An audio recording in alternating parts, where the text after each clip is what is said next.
تمسك بحبل الله واتبع الهدى ولا تك بدعيا لعلك تفلح ورن بكتاب الله والسنن التي أتت عن رسول الله تنجو وتربح.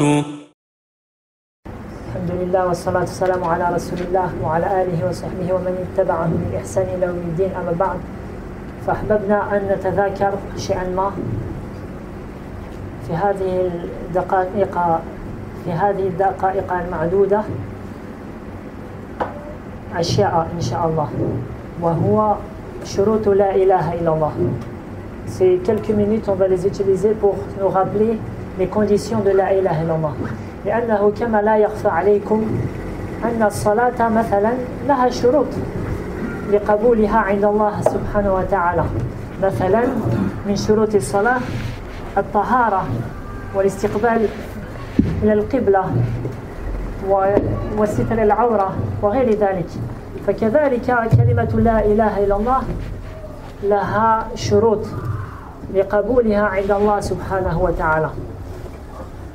Chaque œuvre a des conditions pour qu'elle soit acceptée auprès d'Allah. Par exemple, la prière a pour condition, si on veut qu'elle soit acceptée auprès d'Allah, elle a pour condition qu'on soit pur, qu'on ait fait les grandes ablutions et les petits, qu'on soit en état de pureté.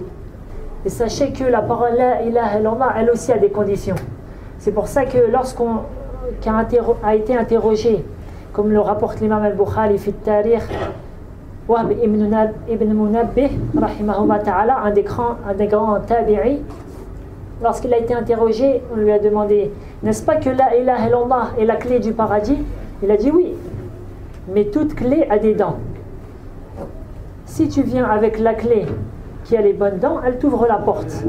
Et sinon, elle ne te l'ouvre pas. Ainsi, il montre en cela, c'est-à-dire que cette parole-là, elle a des conditions. Et les savants, en regroupant les textes du Coran et la Sunna, ils ont regroupé ces conditions-là. Et ceci pour tous les actes d'adoration, que ce soit la prière, le jeûne, comme on a pu l'entendre aujourd'hui, la zakah. Donc la première condition qu'on va évoquer aujourd'hui, c'est العلم. الشرط الأول هو العلم، أي معرفة معناها، لأن هذه الكلمة لا تنفع صاحبها إلا إن فقاها معناها. بارك الله فيكم. قال الله تعالى فاعلم أنه لا إله إلا الله واستغفر لذنبك. وقال الله تعالى إلا من شهد بالحق وهم يعلمون. إلا من شهد بالحق أي بكلمة لا إله إلا الله وهم يعلمون معناها. وكيف تنفع كلمة لصاحبه وهو لا يفقه معناها؟ هيهات ذلك. Donc la première condition, c'est la connaissance, c'est-à-dire la connaissance, c'est-à-dire la compréhension parfaite de qu'est-ce que signifie la ilaha illallah. Car il n'est pas convenable qu'une personne dise une parole qu'il ne comprenne pas. De plus, si cette parole est à la base de la religion, ainsi Allah Ta'ala dit fa'alam, c'est-à-dire sache, apprends, connais, annahu la ilaha illallah, que la ilaha illallah, et pardonne et invoque le pardon d'Allah pour tes péchés. Donc quel est le sens de la ilaha illallah? Ma'na, donc le verset aussi que j'ai cité, Allah Ta'ala dit si ce n'est ceux qui ont attesté de la vérité, c'est-à-dire qui ont attesté du monothéisme, de la ilaha illallah, tandis qu'ils savent le sens de cette parole. D'accord? Et le sens de cette parole-là, بعد الحديث كذلك كما روى الإمام مسلم عن عثمان بن عفان رضي الله عنه قال رسول الله صلى الله عليه وسلم من مات وهو يعلم أنه لا إله إلا الله دخل الجنة. فنحن في حاجة ماسة أن نعرف معناها. بارك الله فيكم. Donc le prophète صلى الله عليه وسلم dit, celui qui, dans le hadith rapporté par Muslim d'après Uthman radiyallahu anhu, que le prophète sallallahu alayhi wa sallam a dit, celui qui meurt tandis qu'il sait que la ilaha illallah entre au paradis. Donc c'est donc la première des conditions pour que cette parole-là nous soit acceptée auprès d'Allah. Et il y en a d'autres bien sûr, mais celle-ci est la première.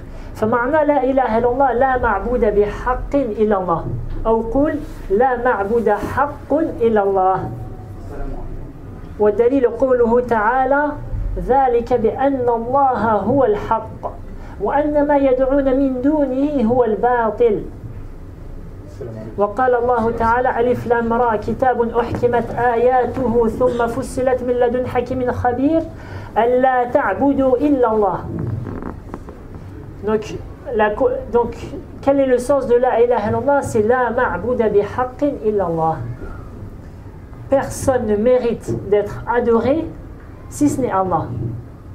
Personne ne mérite d'être adoré si ce n'est Allah. L'adoration est un droit exclusif à Allah seul. Et il n'y a rien d'autre et personne d'autre qui a un quelconque droit d'être adoré.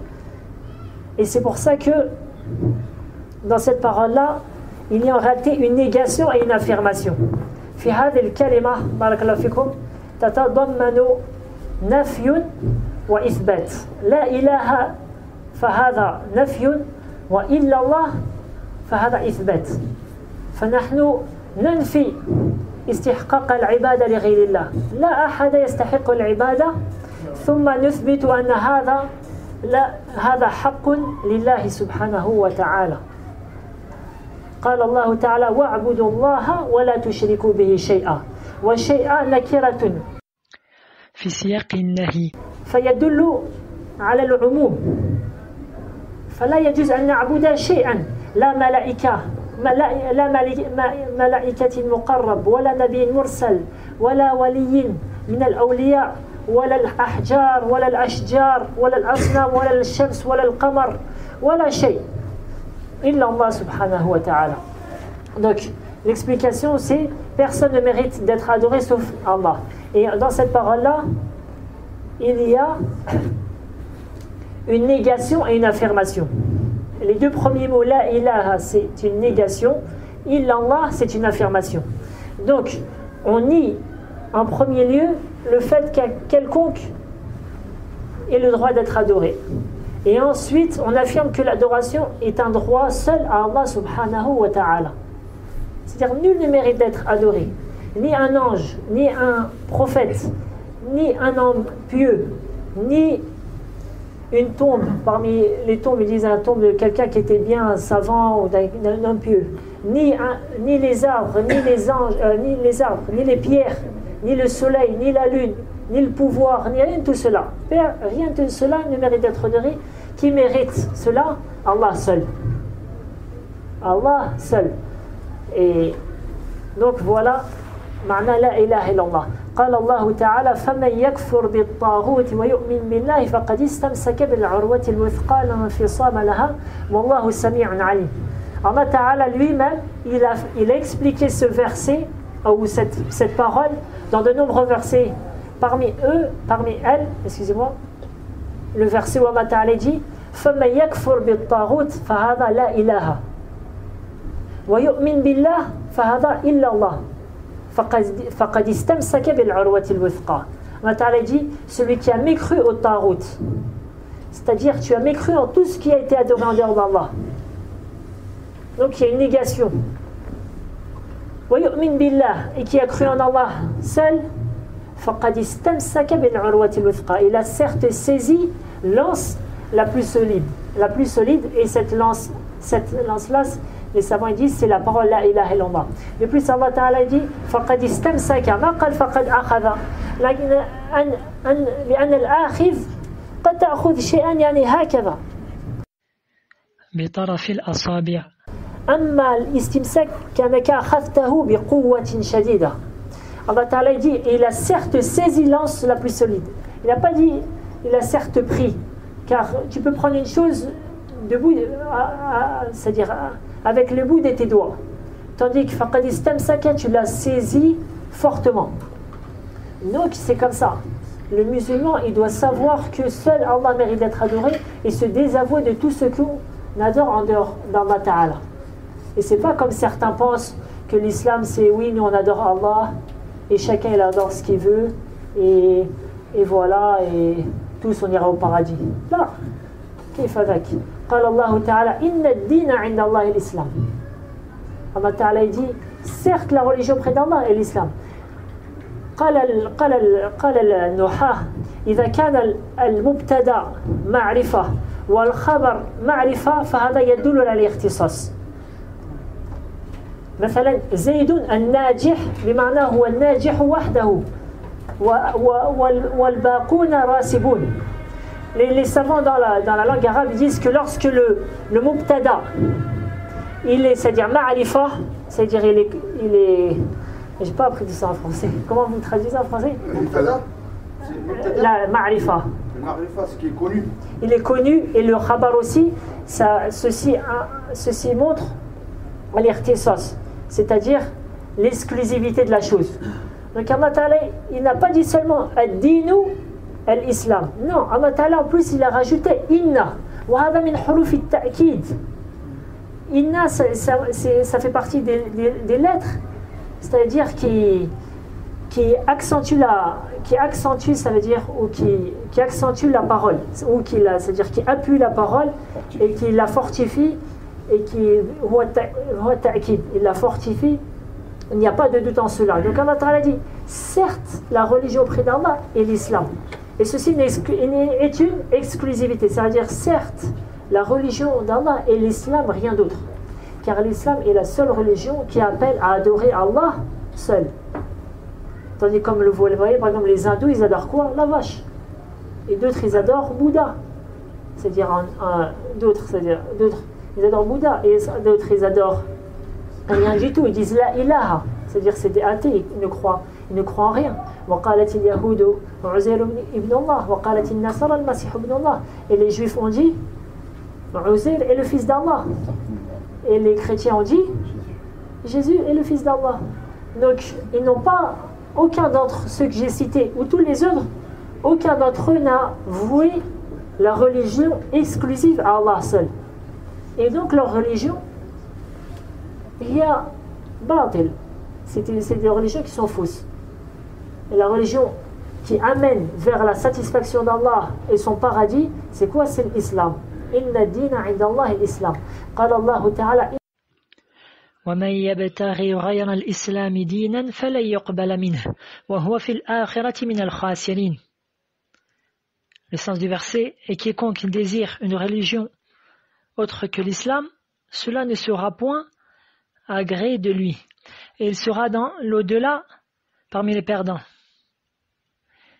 قال الله تعالى إن الذين كفروا من أهل الكتاب والمشركين في نار جهنم خالدين فيها أولئك هم شر البرية إن الذين آمنوا وعملوا الصالحات أولئك هم خير البرية جزاؤهم عند ربهم جنات عدن تجري من تحتها الأنهار خالدين فيها أبدا رضي الله عنهم ورضوا عنه ذلك لمن خشي ربه. Donc Allah Ta'ala dit, parce que ça va bien être l'adhan, certes, ceux qui ont mécru parmi les gens du livre, c'est-à-dire les juifs ou les chrétiens, ou les associateurs, et c'est entre tout le reste, ceux qui adorent Bouddha, les statues, les étoiles, les morts, etc., ils sont voués à entrer en enfer pour y demeurer éternellement. Ce sont les pires de la création. Certes, ceux qui ont cru, c'est-à-dire qui ont cru en tous les livres, tous les messagers, qui ont cru en tous les livres, tous les messagers, qui ont cru en Allah seul, et ont fait les bonnes actions, ce sont eux les meilleurs de la création. Allah Ta'ala les fera entrer au paradis de l'Aden, sous lesquels coulent les ruisseaux pour y demeurer éternellement. Donc le musulman ne doit pas douter, ne doit absolument pas douter de cela. جاء في صحيح مسلم سأختم بهذا الحديث. جاء في صحيح مسلم عن أبي هريرة رضي الله عنه قال قال رسول الله صلى الله عليه وسلم والذي نفس محمد بيده لا يسمع بأحد من هذه الأمة يهودي أو نصراني ثم يموت ولم يؤمن بالذي أرسلت به إلا كان من أصحاب النار. Le prophète sallam dit d'après Abu Huraira dans le hadith, dans le recueil authentique de l'imam Muslim, par celui qui détient l'âme de Mohammed dans sa main, c'est-à-dire le prophète sallam il jure par Allah, il n'y a pas un membre de cette communauté, qu'il soit juif ou chrétien, sans qu'il n'ait entendu parler de moi, c'est-à-dire le message de l'islam lui est parvenu, puis qu'il n'ait pas cru, c'est-à-dire qu'il n'ait pas accepté ce message-là, si ce n'est qu'il soit du nombreux des gens de l'enfer. نسأل الله سبحانه وتعالى أن يحفظنا من ذلك. وأقول عفوا وهذا لا يدل أننا نظلمهم أو نتضاهى عليهم، لا حاشا وكلا، بل نعاملهم بالإحسان وندعوهم بالإحسان وفقا لقول الله تعالى ادع إلى سبيل ربك بالحكمة والموعظة الحسنة وجادلهم بالتي هي أحسن. Et ceci ne veut pas dire qu'on leur commette une quelconque injustice ou qu'on leur fasse du mal, non. Au contraire, on doit être des exemples qui appellent vers le bien, comme Allah Ta'ala dit, appelle vers le sentier de ton Seigneur par la sagesse, bil hikmati wal maw'izati al hasana, et par la belle exhortation, et fais-leur le jidal de la meilleure sorte. Wallahu a'la wa a'lam. Sallallahu ala nabiyyina Muhammad wa ala alihi wa sahbihi. Allahu akbar Allah.